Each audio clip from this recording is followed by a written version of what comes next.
turut berbelasungkawa buat para korban bencana di Aceh, Sumatera Utara, dan Sumatera Barat. Semoga diberi kekuatan dan cepat mendapatkan pertolongan.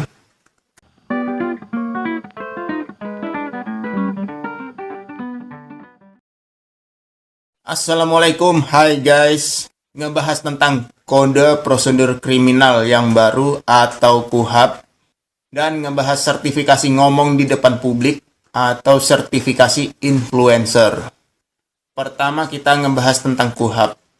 Kalau kita lihat secara komprehensif, KUHP baru ini memberikan ruang yang seluas-luasnya kepada penyelidik, dalam hal ini adalah Pak Polisi, buat menindak siapa saja tanpa harus izin dari hakim. Dengan konsekuensi pihak yang menjadi objek bisa bebas untuk ditindak. Ada sumber lain yang ngomong kalau ini ditunjukkan buat koruptor, buat mempersempit ruang geraknya. Jadi ini diklaim sebagai terobosan baru.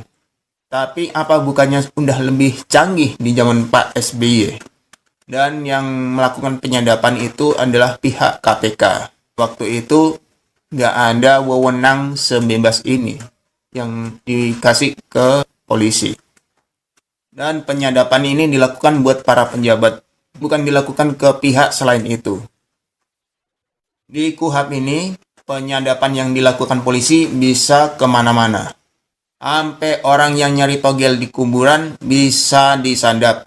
Orang yang berhubungan, maksudnya berhubungan jarak jauh, itu juga bisa disadap. Prosedurnya lebih fleksibel. Maling motor bisa langsung diproses. Maling ayam bisa langsung diproses. Sampai tukang kebun juga bisa diproses. Data pribadi kita dikuasai. Ruang gerak kita dalam kendali. Jadi kapan mau dikenain pasal tinggal nunggu waktu. Pada akhirnya seenggaknya kita dapat makan gratis. Tapi soal rasa ya ala kadarnya. Jadi daripada beresiko kecakup, mending diam-diam aja. Nggak usah ngapa-ngapain. Kayak orang nungguin bansos. Yang berikutnya kita ngebahas tentang sertifikasi ngomong di depan publik atau sertifikasi influencer. Buat bisa ngomong di podcast, kudu punya sertifikasi. Artinya cuman para ahli yang boleh cuap-cuap. Yang kroco-kroco kayak gua bisa berkurang. Orang yang belum pinter, nggak usah banyak omong. By the way, kapan pinternya kalau nggak boleh ngomong? Orang pinter kan dulunya bodoh. Emang ada orang pinter dari lahir? Emang nggak boleh belajar ngomong? Atau ngomong sambil belajar? Kalau emang bener ini mau diterapin, gua berharap yang dapat sertifikat bisa ngewakilin kita. Tapi jumlah yang kritis cuman bisa dihitung jari. Ya, udahlah. Ceritanya kita mau nyontek Singapura. Tapi pertanyaannya, kita ini negara demokrasi atau negara ala ikan hiu? Maksudnya negaranya Lee Kuan Yew.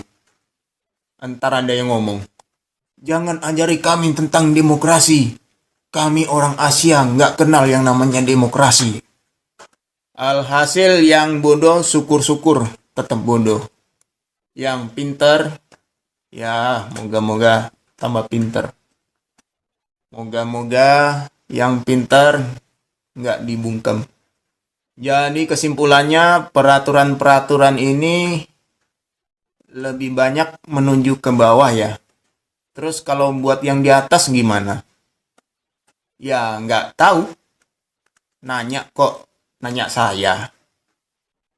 Buat para petinggi yang bikin undang-undang, selamat buat akan berlakunya undang-undang ini. Kami sebagai warga akan selalu taat dan patuh sejauh Anda mampu memelihara kami. Emang kita piaraan ya?